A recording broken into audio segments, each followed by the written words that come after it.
C'est Monsieur Njumesi Romain. Je viens de la région de l'Ouest et je réside à Yaoundé. Oui, mon témoignage, c'est le grand prophétie que j'ai reçu dimanche 4. Et la prophétie, c'était, je vivais avec un esprit de mort en moi et je sentais à tout moment des odeurs bizarres qui étaient l'odeur de la mort. Mon frère ici, They are showing you coffin in the dream. You. on te montre un cercueil dans les rêves. You. They want to kill you. Vous, Huh? You see coffin. You see coffin in the dream. vous voyez un cercueil dans les rêves. And in the house, Dans la maison, you smell spirit of death. vous sentez l'esprit de mort. You know when somebody died, the smell in the house. You are Lorsque smelling quelqu'un va mourir, Hein? ça sent la maison. Hein? Oui, papa. Mon frère, comment est-ce que vous pouvez confirmer cette prophétie qui vous a été donnée comme étant vraie? Qu'est-ce que vous pouvez nous dire de plus profond sur ce que le prophète a dit? Oui, ce que je confirme, c'est réellement ce combat que j'avais vécu cette nuit où j'ai bagarré étant sous la pression d'être étranglé. Et j'ai bataillé à me trouver sorti dans ce combat. Tout mon corps était rempli d'eau, plein de sueur. Ça m'a amené à me lever. J'ai prié. Quand je me recouche sur le lit après, c'est la même scène qui revient. Je me suis trouvé en train de sortir et aller rester au salon afin de ne plus revivre dans la même enthousiasme de combat. Et le lendemain matin, j'ai prié, je suis sorti, aller au lieu de service autour de 11 heures. Mon épouse m'a appelé. Elle dit, chérie, je suis entré dans la chambre, la place où tu te couches. Il y a des grosses mouches qui s'assoient souvent sur les cadavres. Les voici remplis sur ta place au lit. Je dis, j'ai suivi. De peur de l'effrayer, d'expliquer ce que j'ai vécu, j'ai gardé le silence pour ne pas l'égarer. Et au fur et à mesure, je priais.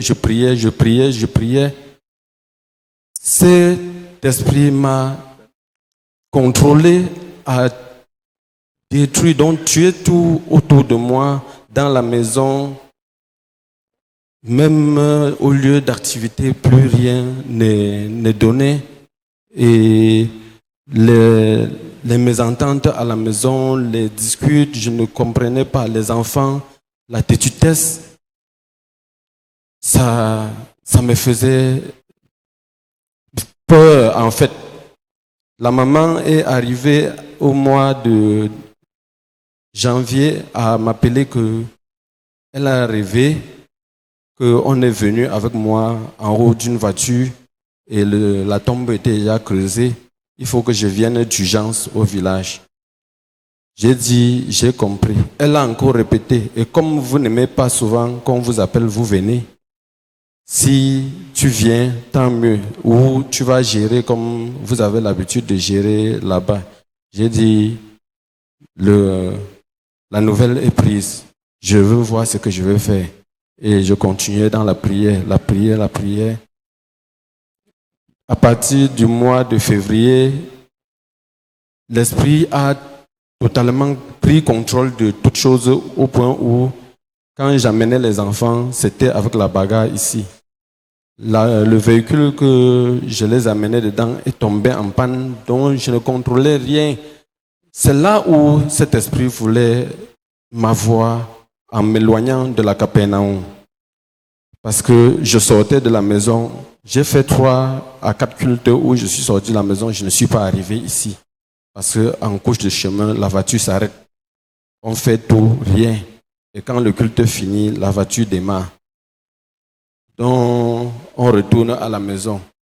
Chaque fois, c'est arrivé où j'ai fait part à mon petit frère. Je lui ai dit, voilà ce qui arrive. Il m'a dit, il faut t'en passer de la voiture. Laisse la voiture là et nous allons. Ok, mon frère, pour vous entendre très bien, vous dites que vous avez fait pour confirmer la prophétie que le prophète vous a donnée. Vous nous faites comprendre que vous avez fait face à une attaque pendant les rêves et que dans cette attaque, quelqu'un cherchait à vous étrangler, une personne que vous ne voyez pas. Et à cela, vous vous êtes échappé et vous êtes réveillé. Tout votre corps était trempé de sueur. Et vous dites que vous avez prié. Et lorsque vous avez prié, vous êtes reparti vous coucher. La même scène a recommencé. La même personne qui vous étranglait est revenue pour vous étrangler. Est-ce que c'est ça? Voilà. Et vous êtes en train de nous faire comprendre que, à ce moment-là, vous vous êtes levé et laissé votre lit pour venir vous coucher au salon. Et vous avez peur en vous parce que la scène vous a fait peur. Et le lendemain, lorsque vous êtes allé dans votre lieu de service, votre épouse vous a appelé pour vous faire comprendre que sur votre place, dans votre chambre, sur le lit où vous vous couchez, qu'il y a des grosses mouches qui se posent souvent sur les cadavres, sur votre place. Et vous dites que vous n'avez plus peur de faire comprendre à votre épouse ce que vous avez eu, l'oppression que vous avez eue pendant la nuit dans les rêves. Et vous dites que à partir de ce moment, tout a changé dans votre vie. À la maison, il n'y avait pas d'entente. Avec les enfants, la têtutesse. Au travail, rien ne marchait. Et même le véhicule qui vous transportait pour vous amener ici à Capernaum, le véhicule s'est gâté. À chaque fois que vous prenez les enfants dimanche pour venir au culte, en cours de chemin, la voiture se gâte. Et lorsque le culte est fini, la voiture démarre, c'est pour rentrer à la maison. Et vous êtes en train de nous faire comprendre que vous avez compris que la raison de tout ceci, c'est parce que l'Esprit voulait vous éloigner de l'église Capernaum. Alors nous voulons connaître jusqu'ici. Comment est-ce que vous avez ressenti? Qu'est-ce que vous avez expérimenté pour confirmer que véritablement il y avait l'esprit de mort en vous? Qu'est-ce que vous ressentez en vous qui prouve que vous sentez la mort? Oui, en moi, totalement, je me sentais étouffé. Donc, mon organisme ne fonctionnait plus normalement. Même pour manger, j'avais des difficultés, je n'avais pas de goût, rien. Et à tout moment, je ressentais toujours cette pression qui me fait savoir que d'un moment, je peux partir de ce monde. Donc, voilà comment la confirmation, je ressentais au-dedans de moi. Ok, donc vous sentez l'étouffement et une fatigue profonde en vous qui vous faisait comme si votre esprit va vous quitter d'un moment à l'autre. Alors, après la prière que vous avez reçu la prophétie et que le prophète a prié avec vous, comment est-ce que vous vous sentez maintenant? Dans votre lieu de service, dans votre foyer à la maison et dans votre santé, comment vous vous sentez? Déjà, après la prière, ici, à la Capernaum, le 4, j'ai ressenti une nouvelle vie revenir en moi. Donc, la respiration était différente par rapport à ce que je ressentais avant. Même les odeurs que je ressentais, je ne ressentais plus ces odeurs jusqu'à présent. Acclamez grandement pour le Seigneur Jésus-Christ. Et dans la famille, avec votre épouse et les enfants, comment est-ce que vous pouvez nous expliquer? Y a-t-il une restauration? Dans votre lieu de service, y a-t-il une restauration? Au niveau de la maison, tout va bien parce que les mésententes et la têtutesse dont je passais le temps à combattre, ça s'est arrêté. Et pour mieux confirmer cette mort que le prophète a vraiment ressorti et prié, le lundi matin quand je suis allé au lieu de service, dès que j'ai ouvert la porte, j'ai vu une grosse souris couchée mort à l'intérieur de l'activité. Et là, j'ai confirmé qu'il y a eu la victoire sur la mort que je ressentais. Acclamez grandement pour le Seigneur Jésus-Christ. Nous voulons poser cette question. Est-ce que vous avez mis le remède des souris dans votre boutique avant de trouver ces souris mortes? Je n'ai pas mis de remède de souris. Ça veut dire la souris est morte seule. La souris est morte seule. Acclamez grandement pour le Seigneur Jésus-Christ pour cette victoire. Vous pouvez regarder votre écran et voyez la souris couchée, la souris que notre frère est en train de témoigner. Alors mon frère, avec tout ce que le Seigneur Jésus-Christ a fait pour vous, il vous a redonné une nouvelle souffle de vie que vous vous sentez abattu. Qu'est-ce que vous pouvez dire au Seigneur Jésus-Christ ce matin de merveilles qu'il a fait dans votre vie? Déjà, je dois dire au peuple de Dieu, parce que c'est un grand message qui m'a marqué. Lorsque vous avez une scène répétitive devant vous, il faut arriver à mieux vous concentrer et bien regarder la situation.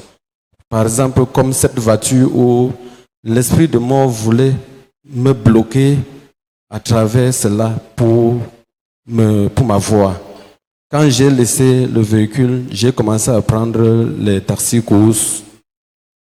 Dimanche passé, il y a aussi cela, arrivé tôt à la Capernaum pour pouvoir parler à Dieu avant que le culte ne commence. C'est aussi beaucoup bénéfique. Ça, j'ai expérimenté les deux. Déjà, je rends grâce à Dieu pour ce qu'il a fait dans ma vie. Et ce que je dois donner comme conseil au peuple de Dieu, c'est que quand une situation se présente devant nous, il ne faut pas dandiner à gauche et à droite. Choisissons le vrai côté. La maman m'a appelé au village. Je ne suis pas parti, mais j'ai plutôt choisi le côté du Seigneur Jésus-Christ. Acclamez grandement pour le Seigneur Jésus-Christ, pour ce bel conseil.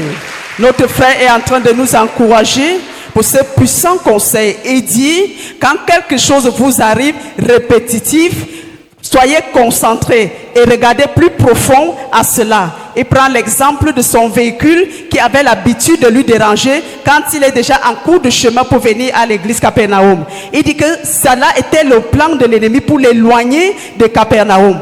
Mais elle a mis sa voiture à côté et elle a commencé à prendre le taxi-course pour arriver ici. Et il dit que l'une des meilleures des choses aussi qui veut nous encourager ce matin, c'est de venir tôt dans la présence de Dieu pour être en parfaite connexion avec lui. Et l'autre chose qu'il est en train de nous encourager encore ce matin, c'est que le Seigneur Jésus-Christ qui lui est localisé, va aussi vous localiser dans votre situation. Alors le conseil que le prophète Kali vous donne ce matin, c'est de faire de la parole de Dieu votre standard et le meilleur est à venir. Acclamez grandement pour le Seigneur Jésus-Christ. People of God, our brother is here to testify the goodness of God upon his life. He's been struggling with the spirit of death for over some time. And he came to the service as we are seated here today, and the man of God, Prophet Kali, gave a prophecy to him that the spirit of death is haunting him. He is smelling death around him. He came out, they prayed for him, and he was delivered. But before these prayers, he has been struggling with these spirits in a way that each time he sleeps, he will dream about death. Each time he sleeps, he will dream about death. And one famous night, he slept on his bed and he had a fight with a man he never knew. This man fought with him, struggling to strangle him by the neck. The fight was tough and he got up from sleep. He slept again the second time, the same night. The same dream continued. During that fight, he struggled, and when he got out of sleep, he came out of the parlor because he was afraid. So he was so much afraid. Came out to the parlor and sat there for some time. He left the next day for his place of service, and the wife called him to inform him that there are flies that follow dead bodies around where he used to sleep in the night. So he kept his calm, hoping that God is going to deliver him. And it did not only end there. His own mother, who is in the West, was still calling for him. I am dreaming and I can see you dead. I see coffins, and you are the one in the coffin. I've even seen a grave where the belt, and you are the one they buried. So this made him so much afraid, but he held on faith. He kept on coming, but one thing that was sure was that this enemy was trying to stop him from coming to church. Each time he would take the vehicle, put the children inside or the family that they should come to church, the vehicle will have a breakdown. He did it continuously for a while, and he was not able to attend church services. And the day he decided to take a cab, he took a cab, came to church, he received his deliverance. And he wants to remind us that it was not all about that. He was feeling so weak. Each time he sleeps or he wants to do some activities, he will feel weak. He will feel as if his breath wants to cut off. And those were the signs to prove that the spirit of death was really behind him. And with the faith and the prayers, he was still hoping until that fateful day that the man of God, Prophet Kali, prayed for him and delivered him from that spirit of death. He went back home, went to his place of service, and he discovered a dead rat at the door. And he dispatched the dead rat, and that was a confirmation that that struggle is over. And today he is trying to testify the goodness of God upon his life, because today he no more feel those weaknesses, he no more smell the spirit of death around him, he no more dreams about death behind him. He is sure that it is over and over indeed. And he is advising the people of God all over the world that we should hold on God. Don't struggle to use only your car to come to church. Take a cab if possible. And you should believe that God is our only survivor, and he will survive us. Trust in God, and your problems will be solved. Can we put our hands mightily for Master Jesus?